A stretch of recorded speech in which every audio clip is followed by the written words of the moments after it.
If you are on this sign right here, and you are God's chosen people, a Hebrew Israelite,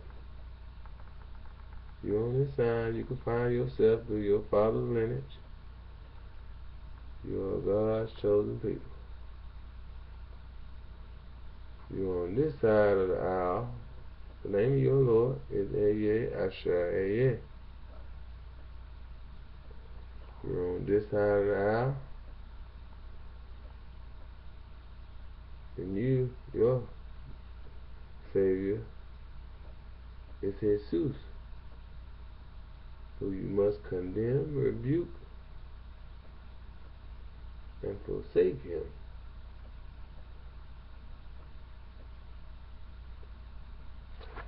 That's absolutely, positively correct. That's absolutely correct. I'm gonna take a page out of this book, the laws and statutes and commandments that we should live by, from Moses, who wrote the book on laws, statutes, and commandments that the people of Israel, Ehyeh Asher Ehyeh's firstborn son, should live by. Leviticus 10:8. And the Lord spoke to Aaron, saying, drink no wine or other intoxicant, you or your sons, when you enter the tent of meeting, that you may not die. This is a law for all time throughout the ages, for you must distinguish between the sacred and the profane, and between the unclean and the clean, and you must teach the Israelites all the laws which the Lord hath imparted to them through Moses. We must distinguish between the sacred and the profane, and between the unclean and the clean. In some cases, it can be tricky, because what's going on around us today is tricky. But we must distinguish between these things, because even the wicked will come up on you and be tricky. Now, what shall we eat? Do you know that all they have is swine, which is the pig? I went to the store, and everywhere else you go, they try to slide it in there somewhere. They try to be real sneaky. They're very creative. They're very creative to do anything abhorrent, detestable, wicked and foul and evil to the Hebrew Israelites. Yes, those with lepers. Those people with lepers, they call themselves white, eat them. I say unclean. Leviticus 11. The Lord spoke to Moses and Aaron, saying to them, speak to the Israelites this. These are the creatures that you may eat from among all the land animals. Any animal that has true hoofs, with clefts through the hoofs, and that chews the cud, such you may eat. Following, however, of those that either chew the cud or have true hoofs, you shall not eat. Camel, although it chews the cud, it has no true hoofs. It is unclean for you. Ain't nobody trying to eat no camel, no way. I know that. The dammon, although it chews the cud, it has no true hoofs. I don't know what that is. It is unclean for you, though. The hare, although it chews the cud, it has no true hoofs. It is unclean for you. Leviticus 11:7 says, and the swine, although it has true hoofs, with the hoofs cleft through, it does not chew the cud. It is unclean for you. The Lord also says, you shall not eat of their flesh or touch or touch.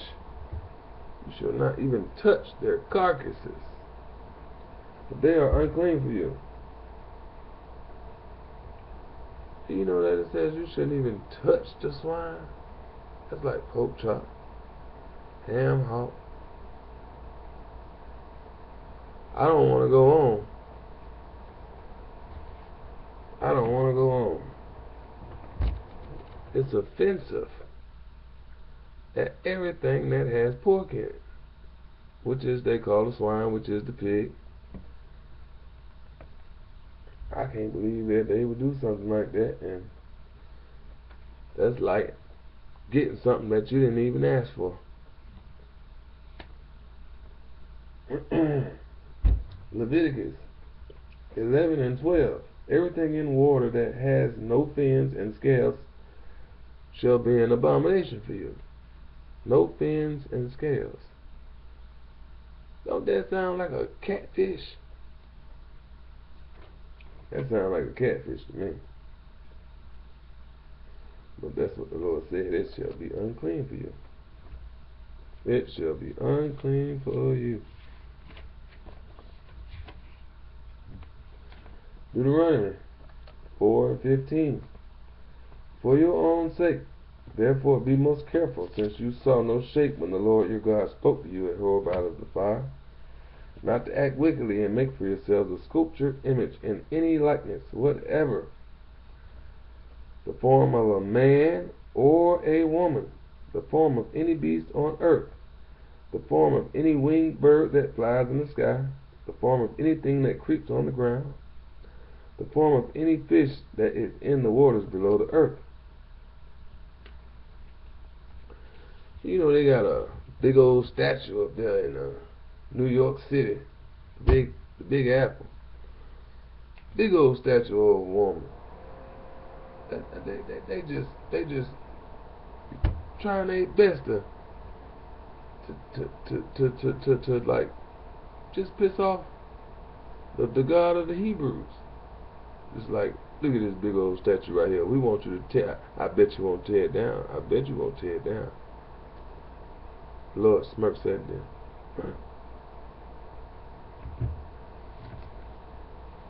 The Lord said, for your own sake, therefore be most careful. For your own sake. And when you look up to the sky, and behold the sun and the moon, and the stars, the whole heavenly host, you must not be lured into bowing down to them or serving them. These the Lord your God allotted to other peoples everywhere under heaven. But you the Lord took and brought out of Egypt the iron blast furnace to be his very own people, as is now the case. The Lord said, don't be lured by the sun, the moon, the stars. He who makes the sun, the moon, the stars is mightier than him.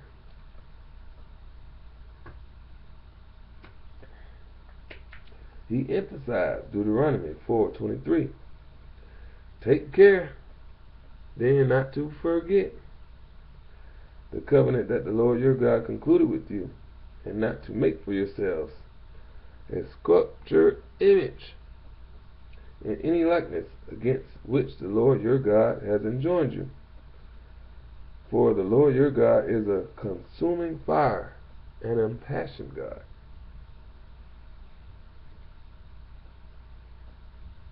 He emphasized on that.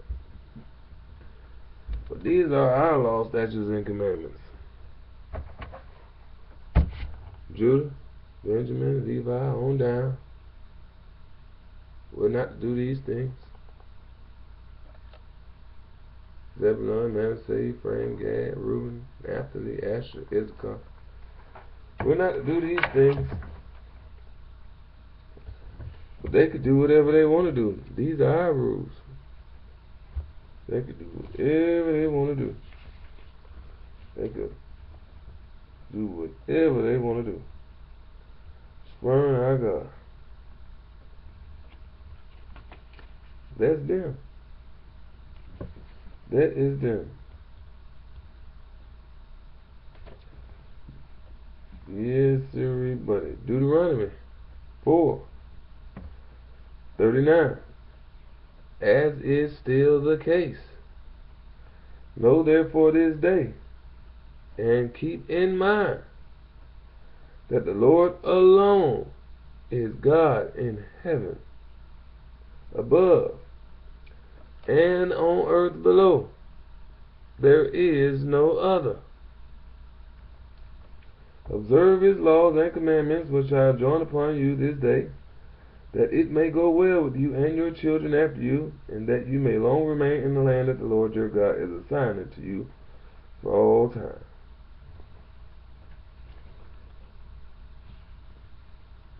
Did you hear that word?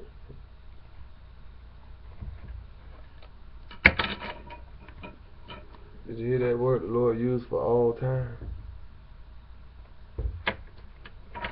Somebody going off.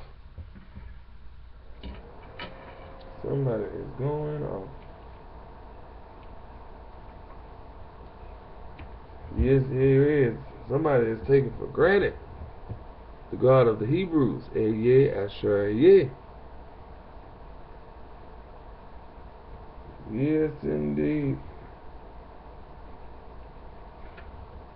Somebody sure is taking granted of Exodus